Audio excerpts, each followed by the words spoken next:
सोनम वांगचुक को सरकार बंचाइले ना तांको स्वर को चापी देले। सोनम वांगचुक रेस्क्यूड और साइलेंस, यही प्रश्न आज केवल जड़े व्यक्तिंकर नुहे, यह साधारण लोकंक प्रश्न। यह जीवन बंचाइबार ऑपरेशन थिला कि ना जुलाई 20 रे प्रस्तावित संसद मार्च पूर्वर आंदोलनर सबुठारु बड़ चेहरा को हटाइबार रणनीति थिला। यह केवल स्वास्थ्य को नहीं निष्पत्ति थिला ना संसदर अधिवेशन पूर्वर संभाव्य बड़ विरोध बड़ हंगामा को रोकिबार एक स्ट्रैटेजी एक अटेम्प्ट थिला।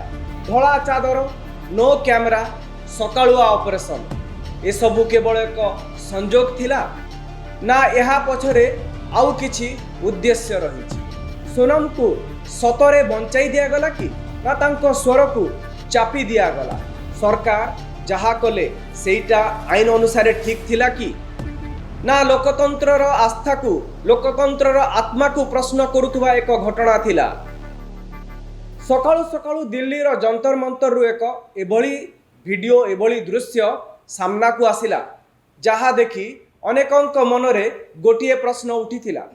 धला चादर रे संपूर्ण ढांकी जड़े व्यक्ति को पुलिस उठाई नेउची, कैमरा अटका जाउची, लोकं को अटका जाउची, लोक माने पाटितुंड करूछंती, केही हाथ जोड़ुछंती, केही विरोध करूछंती, किंतु धला चादर भितरे थिबा सेही व्यक्ति को सीधा एम्बुलेंस रे बसाई हॉस्पिटल को निया जाउची। एठी प्रश्न हेउची से किए, से आतंकवादी, से कोनोसी अपराधी, कोनोसी बेआईन काम करिछंती ना सेही व्यक्ति जहाँ को चादर रे घोड़े की निया जाउची से हेले सोनम वांगचुक। सेही सोनम वांगचुक जहाँ को सारा देश जड़े समाजसेवी भावे जाने, जड़े इंजीनियर भावे जाने, जे आई स्तूप करिकी चर्चित होइछंती, जे अल्टरनेटिव स्टडीज पाई एजुकेशनल इंस्टीट्यूट करिकी चर्चित होइछंती, जे रमन मैगसेसे पुरस्कार पाइछंती।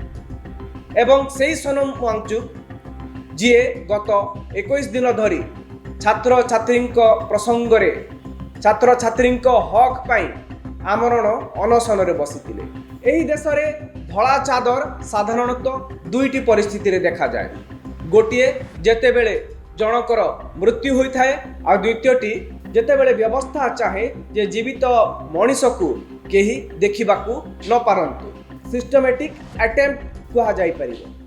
तेणु एठी प्रश्न उठुची शनिवार सकाळे जंतर मंतर रे जहा घटिला सेही पदक्षेप ठीक थिला कि ना सरकार अत्यधिक कठोर हो गले।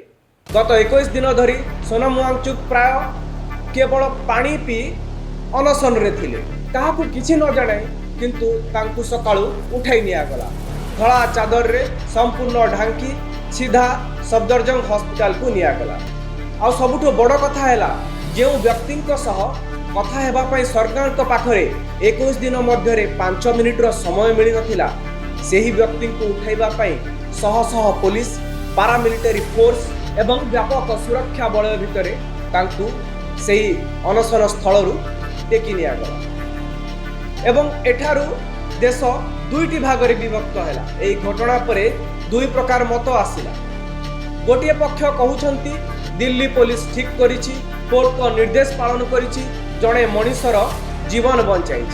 जदि तांकू हॉस्पिटल को न निया जाई थांता तेबे बड़ अघटन घटी पारि थांता। किंतु अन्य पक्षरे लोकंक प्रश्न यह केवल हॉस्पिटल को नेबार एक तरीका थिला कि ना यह गोटे प्रकार बलपूर्वक हस्तक्षेप, कहीं तो यह को गिरफ नुहे अपहरण बोली मध्य कहउछंती, गोटे सिस्टमिक किडनैप बोली कहउछंती। केतेक लोक आउ गोटे प्रश्न मध्य करूछंती इंग्रेज शासन समय रे मध्य महात्मा गांधी भली आंदोलनकारी संग्रामी सह वार्तालाप होतिला, आलोचना होतिला। तेबे आजिर सरकार रे सोनम वांगचुक सह आलोचना करिबाकू काहीकि आगे आसिले नै।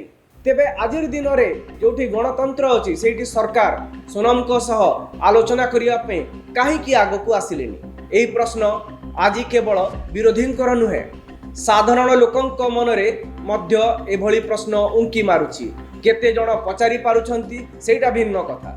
नीट परीक्षा अनियमिततार अभियोग छात्र छात्री भविष्य को नहीं चिंता एवं केंद्र शिक्षा मंत्री धर्मेंद्र प्रधान को इस्तीफा दाबी से दाबी को नहीं जंतर मंतर रे अनशन रे बसी सोनम वांगचुक एवं तांको सह आउ किछि छात्र छात्री और कॉकरोच जनता पार्टी समर्थक किंतु ठीक 21तम दिन में सकाळ प्राय 7टा समय पुलिस हाईकोर्ट निर्देश क्रमे से घटनास्थल को पहुंची थिला एवं प्राय 40 मिनिट मध्य सोनम को सफदरजंग हॉस्पिटल को उठाई नियागला। एठारे प्रश्न उठुची सरकार को कथबार्ता करिबा पई 21 दिन भितर समय मिलिला नहीं किंतु उठाई नेबा पई मात्र 40 मिनिट यथेष्ट होईगला केमती एहा हठात निष्पत्ति थिला कि ना आगरू सबु किछि योजनाबद्ध थिला। रिपोर्ट कहूची साधा पोशाक रे पुलिस आसीथिला सूचना केवल किछि वरिष्ठ अधिकारी पाखरे थिला एम्बुलेंस पई रास्ता पूर्वरु खाली करा जायथिला अर्थात सबु किछि योजनाबद्ध थिला पूर्व निर्धारित अनुसार होइथिबार संकेत मिलुची एवं एठारु आरंभ होउची सबुठु बड़ चर्चा सरकार जहा कले सेटा आईन अनुसार ठीक थिला कि ना लोकतंत्र आस्था को लोकतंत्र आत्मा को प्रश्न करुवा एक घटना थिला।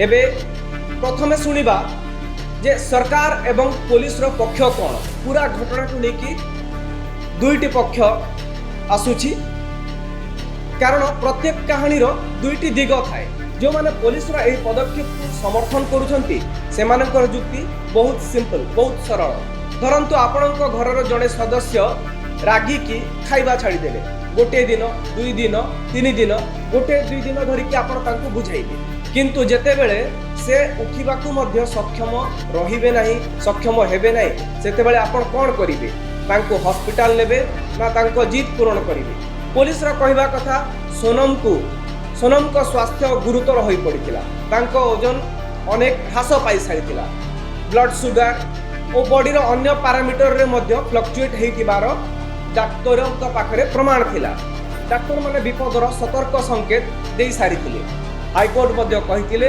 राज्य काहाकू मृत्यु मुखरु जिबाकू देई पारिबो नाही सेति पई तांको हॉस्पिटल नेबा आईनगत आवश्यकता थिला एही युक्ति को संपूर्ण भूल बोली कही हब नाही कारण जदि कोनसी अघटन घटी थांता ताहले सेही लोक माने सरकार को प्रश्न करिथांते समय थाई मध्य काहेकि बंचई पारिलेनी तेणु एही पक्षर युक्ति मध्य सुनिबा जरूरी एबे आसुची द्वितीय पक्षर युक्ति एवं एठारु आरंभ हेउची बड़ प्रश्न प्रथम प्रश्न जदि सरकार को सोनम को स्वास्थ्य को नहीं एते चिंता थिला तेबे सेही चिंता 21तम दिन रे काहेकि आसिला सेही चिंता 21तम दिन रे काहेकि मुंड को जुटिला प्रथम सप्ताह रे काहेकि नुहे द्वितीय सप्ताह रे काहेकि नुहे काहेकि जाई कथा हेले नाही सरकार को कोनोसी प्रतिनिधि द्वितीय प्रश्न एही लड़ाई कहा पई थिला सोनम को व्यक्तिगत स्वार्थ पई ना एहा थिला जो मानक भविष्य नीट विवाद परे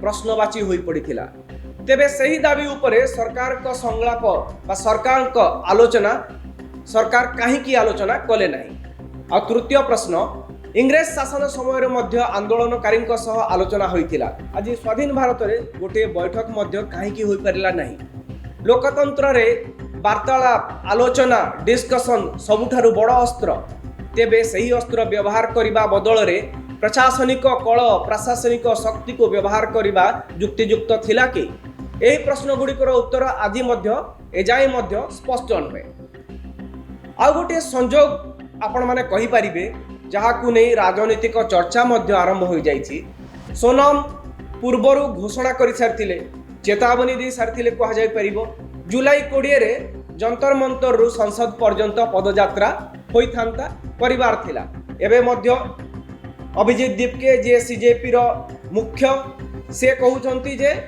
सोनम जो डाकरा देतिले जो घोषणा करथिले सेटा अलबत हेबो आ जुलाई 20 रे संसदर मौसुमी अधिवेशन आरंभ हेबार अछि ठीक एहार 2 दिन पूर्वरु सोनम को हॉस्पिटल को निया गला तेबे प्रश्न उठुछि यह केवल स्वास्थ्य को नहीं निष्पत्ति थिला ना संसदर अधिवेशन पूर्वरु संभाव्य बड़ विरोध बड़ हंगामा को रोकिबार एक स्ट्रैटेजी एक अटेम्प्ट थिला यार उत्तर हुए तो सरकार को पाखरे थिबो किंतु समय को नहीं प्रश्न उठिबा स्वाभाविक।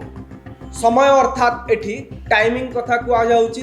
एठी जो संजोग देखा देइछि संसदर अधिवेशन आउ सोनम को अनशन यह को नहीं कि कहा जाउची। कारण राजनीति रे जो टाइमिंग बा समय अनेक गुरुत्वपूर्ण, अनेक समय रे निष्पत्ति ठारू मध्य बड़ संदेश दे थाए एही टाइमिंग। तेबे शेष रे गोटे प्रश्न पचरा जाई परिबो, घटनार पछरे सत कौन? सत्य हेउछि एही घटना को दुईटी दृष्टिकोणरू देखा जाई पारे।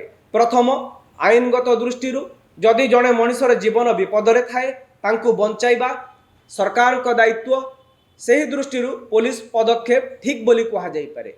किंतु द्वितीय लोकतंत्र दृष्टि साधारण लोकंक भावनात्मक दृष्टि आंदोलनकारी 21 दिन धरी कथा न हेबा, कौनसी आलोचना न हेबा, समस्त रास्ता बंद रखिबा और शेष में सीधा सड़क बल प्रयोग करी अनशनकारी हॉस्पिटल टेकी नेबा, यह उपरे प्रश्न उठिबा मध्य स्वाभाविक। कारण आंबुलांस रे पठाइबा सहज, पुलिस रा हस्तक्षेप मध्य सहज, किंतु आलोचना टेबुल रे बसिबा सेटा सबुठु बड़ कष्टकर लागुछि। सोनम वांगचुक आज हॉस्पिटल रे अछंती। आंदोलन दुर्बल होई पारे, किंतु प्रश्न गुड़िक एजाए जीवित एवं गोटे लोकतंत्र रे प्रश्न को चादर घोड़ाई लुचाई दिया जाई पारे ना। कारण जो दिन प्रश्न पचारिबा बंद हो जिवो सेही दिन केवल जड़े आंदोलनकारी नुहे लोकतंत्र मध्य नीरव हो जिवो। ए खबर को नहीं आपणक मतामत कौन? सोनम वांगचुक रेस्क्यूड और साइलेंस्ड, यही प्रश्न आपणक मन रे भी आसुची कि आपणकू कौन लगुची? सरकार जो पदक्षेप नेले ठीक नेले ना एठी कोनोसी त्रुटि रहिला? निश्चित भावे आपण माने कमेंट रे जणांतु। एही भली इनफॉर्मेटिव वीडियो देखिबा पई आपण न्यूज रूम को लाइक करंतु, सब्सक्राइब करंतु और जदि भलो लागिला ए वीडियोटी को मध्य अन्य मानकू शेयर करंतु। धन्यवाद।